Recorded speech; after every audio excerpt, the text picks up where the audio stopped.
It's another workout Wednesday. It's another workout Wednesday. We got something good for you. Yeah.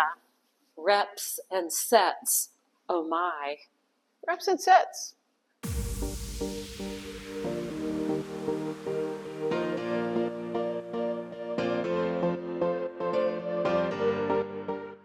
There are the elements of strength training.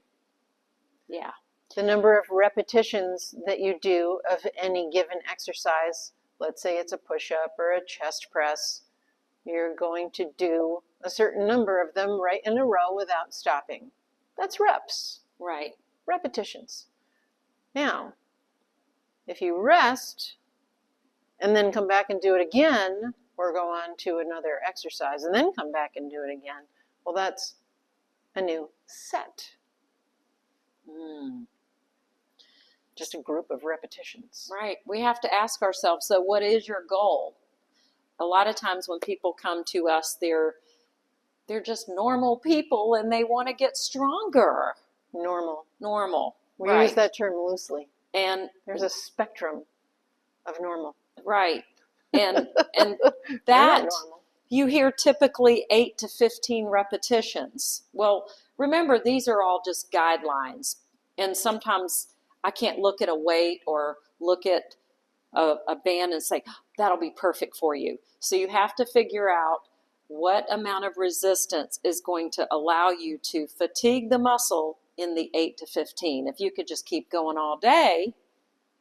Now, that 8 to 15 is highly dependent on whether your goal is associated with endurance, strength, hypertrophy, also known as making your muscles really big, or power. Ooh, that's a whole different ballgame, isn't it? You're going to have a different repetition scheme, a different number of reps, and a different number of sets, and different length of rest period in between sets that's recommended for each of those goals. Typically with endurance, we do lots of reps, 15 or even more, with very short rest periods.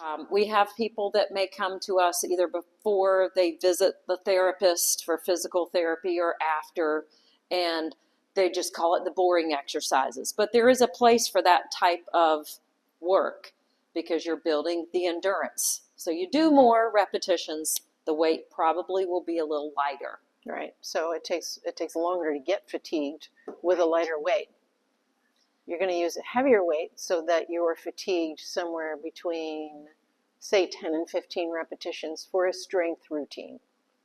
And that way, heavier weight, get tired sooner, build more lean muscle, build more strength. And then you mentioned the power.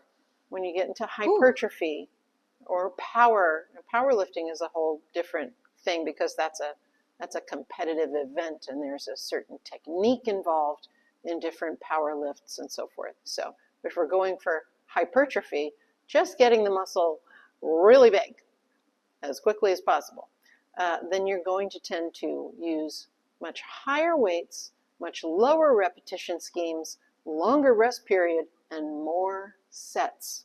So it takes a long time to get through, for instance, a bodybuilding routine where you're really trying to isolate each muscle group with a very heavy load. It's very tiring. Any one of those categories, we always want to be in good form. So even the heavier weight, as we say, you have to earn the progress or so you don't want to go into something, I think I'm going to lift really heavy today. You have to make sure you kind of gradually get to that. Got to be ready for it. Right. Yeah. So it is a little confusing, but that was a pretty good just clarification on what to do. If not, ask Jake. Did you find clarity in that explanation? I think he did. His eyes look a little bug-eyed, so he might be a little confused. But we can help you figure it all out depending on your goals and depending on how you move.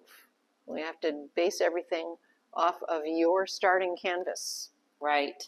Okay. So get after that strength training and think about those reps and sets. And we'll see you in the center. Workout Wednesday. Go.